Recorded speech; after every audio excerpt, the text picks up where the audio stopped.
Last week, we celebrated the Feast of Michael and All Angels. It is a feast that awakens us to the transcendent and asks us to imagine our world as an invitation into the life of heaven, as teeming with mystery, beauty, and divine significance.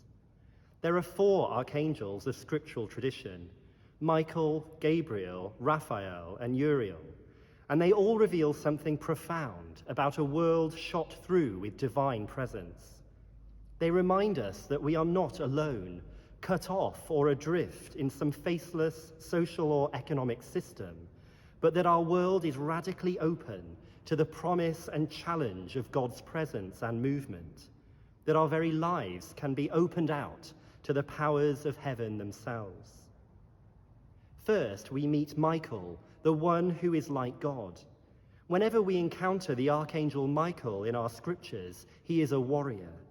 Whether he's leading the charge of the angelic host as they battle through the demon hordes to get a message to the prophet Daniel, or whether he marches with the armies of heaven as the ancient serpent is thrown down in defeat in the book of Revelation, the Archangel Michael is a sign that our world can indeed be a place where injustice, prejudice, hatred, and violence can be confronted and overturned by the powers of justice, courage, and compassion.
The second angel is Gabriel, and his name means strength from God.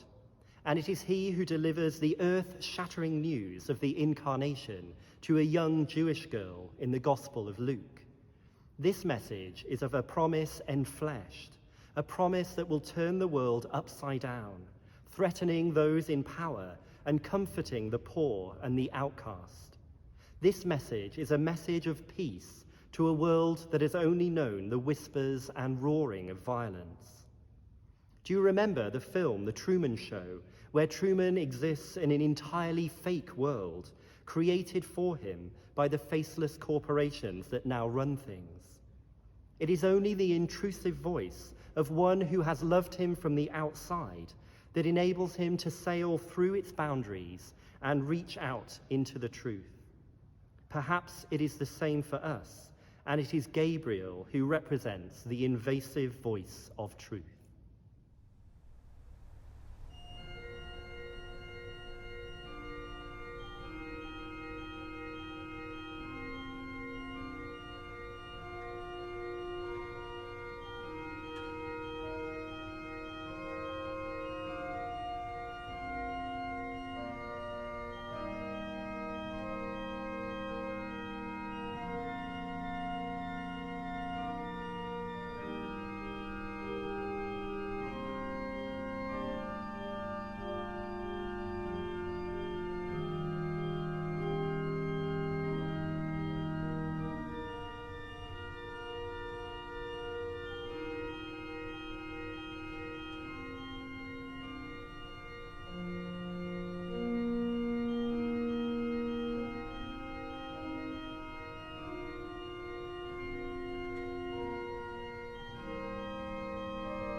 The third angel is Raphael, whose name means the God who heals.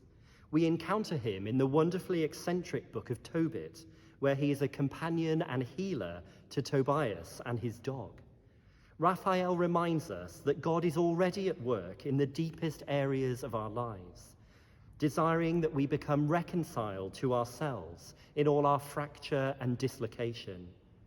He also reminds us that God is seeking to heal and restore all our human relationships, personally as we open up ourselves to the possibilities of forgiveness, and socially as displaced people and displaced lands find their homes again. It is easy to wound and to be wounded in this fragile world, too easy to strike out at another out of fear, distrust, or prejudice, than to open ourselves out in vulnerability and trust. But God comes to us in our woundedness and gently calls us back into life. The angel Raphael reminds us that it is God himself who is the wounded healer, reaching down to us in the humanity of Jesus, allowing himself to be broken open by the misplaced violence of the world and putting us back together again in love.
The final angel is Uriel, whose name means God is my light. He appears in the apocryphal work, the second book of Esdras. This is the angel who guards Eden with a fiery sword and warns Noah of the impending flood. Uriel is most linked with wisdom, the one who laughs and plays with God at the dawn of creation, delighting in every created thing and working alongside the divine as a master craftsman. Uriel asks us to remember that our world was created out of wisdom, not as some dead resource for us to use for our own purpose, but as a living reality of which we are a part, and a joyful symphony of movement and music for us to delight in. Wonder and awe leads us on the path to wisdom, opening our hearts and imaginations to a world of depth, color, and meaning. And in all of this, it is Uriel who lights the way.